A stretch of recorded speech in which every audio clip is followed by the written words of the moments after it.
Bom, boa noite a todos e a todas, boa noite, professora Letícia.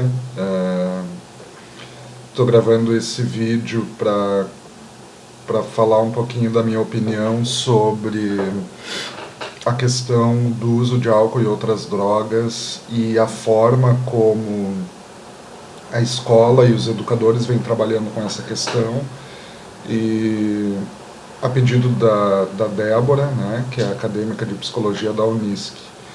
Então, eu teria várias entradas para poder comentar o assunto com vocês, né, e o que vem se observando nos últimos tempos no campo das drogas é que a gente tem um embate em termos de políticas públicas e maneiras de conceber as drogas, numa oposição binária entre o paradigma da guerra às drogas, proibicionismo, de um lado, e uma perspectiva mais atrelada à redução de danos de outro.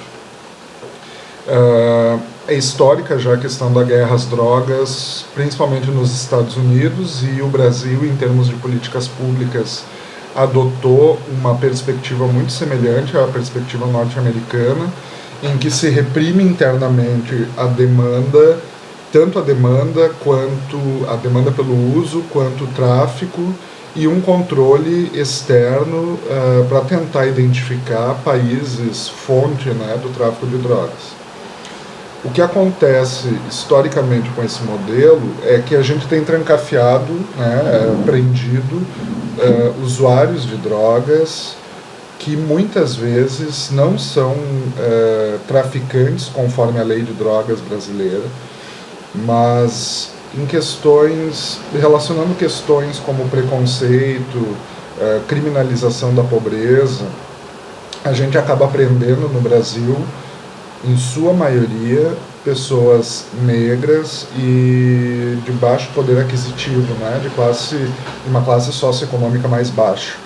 Então, a criminalização dos usuários acaba desviando o foco do trabalho com a questão álcool e outras drogas, e a gente trabalha como um tema de segurança pública e não como um tema de saúde pública, né, que é o que o Ministério da Saúde vem tentando tratar. Esse é um ponto, né.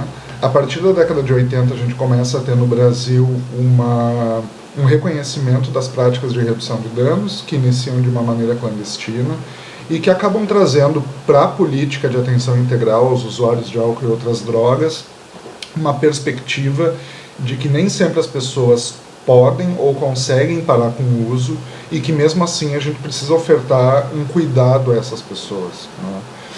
Essas duas perspectivas, né, para eu não me alongar muito, essas duas perspectivas acabam se refletindo nas práticas nas escolas. Acompanhando o modelo norte-americano de guerra às drogas, as escolas no Brasil vêm predominantemente trabalhando com uma pedagogia do medo, né? Eu faço palestras, geralmente se convida psicólogos para fazer esse tipo de palestra, né, ou outros profissionais envolvidos com a área da educação. E esses psicólogos ou palestrantes acabam trazendo informações dos males causados pelas drogas, tentando incutir o medo, né, nos jovens, nos adolescentes, para que eles nunca cheguem a usar uma droga ilícita, né. Essa é uma característica marcante, a gente tende a falar muito das drogas ilícitas, né, maconha, cocaína, crack.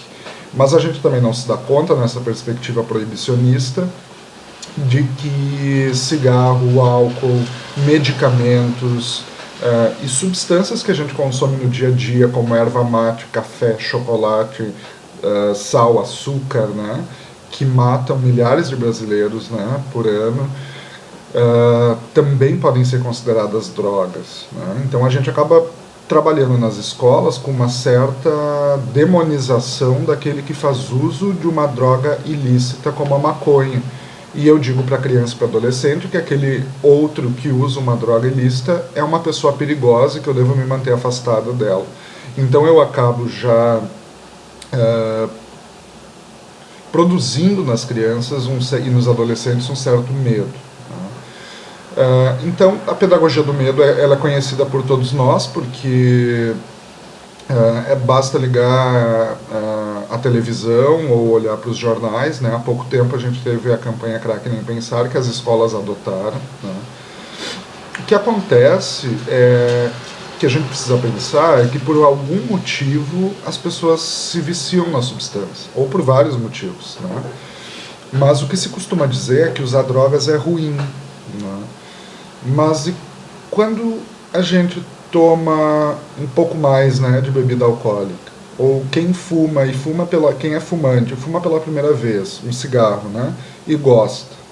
Quem bebe e gosta, ou quem usa pela primeira vez a maconha e gosta do uso, a gente perde qualquer possibilidade de diálogo na escola e na família, porque eles escutaram sempre dos pais e dos professores que isso é ruim. Bom, se isso é ruim e eu não deveria ter usado, então eu não vou contar para ninguém que eu usei, né? Então eu acho que uma primeira coisa que a gente precisa admitir é que o uso da droga ele é bom, porque senão as pessoas não se viciariam.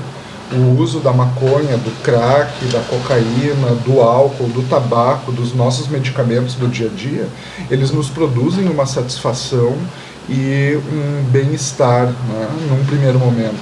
Óbvio que a gente precisa discutir as consequências negativas de um uso abusivo e de uma possível dependência, mas eu acho que a gente precisa trabalhar nas escolas, para além da pedagogia do medo, com uma pedagogia da autonomia, que é fornecer informações para os jovens, para que eles possam escolher se eles querem ou não querem usar drogas, para que eles possam escolher se o esporte dá mais prazer, se uma caminhada dá mais prazer, se a leitura dá mais prazer.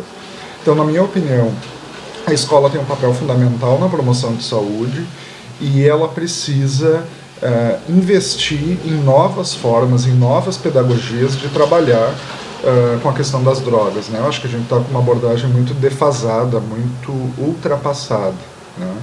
Então, acho que o nosso grande desafio enquanto psicólogos, profissionais da saúde, educadores, pessoas ligadas à área da educação de um modo geral, é conseguir construir circuitos de satisfação nas pessoas, como lazer, esporte, projetos de vida, sentimentos de satisfação, né, nas pessoas. A gente tem que gostar de viver sem precisar recorrer às drogas. E nisso a escola tem um papel fundamental. Então, às vezes, a própria escola é uma droga, né? É ruim de estar na escola, né? Droga não no sentido da substância, né? Então, a gente precisa transformar a escola num local promotor de saúde, e o tema das drogas é um tema tabu, assim como é o tema da sexualidade, do gênero e tantos outros, né? E que a gente precisa criar uma cultura do diálogo, de poder escutar o outro, sem criar um terror, né? Senão a gente perde espaço de conversar com as pessoas quando elas estão ainda lá no início do uso, e que é um uso recreativo, e que não necessariamente vai levar a uma dependência, né? Então, acho que por enquanto é isso. Fico até à disposição para futuras conversas com vocês, e um bom trabalho e boas reflexões aí na turma. Um abraço.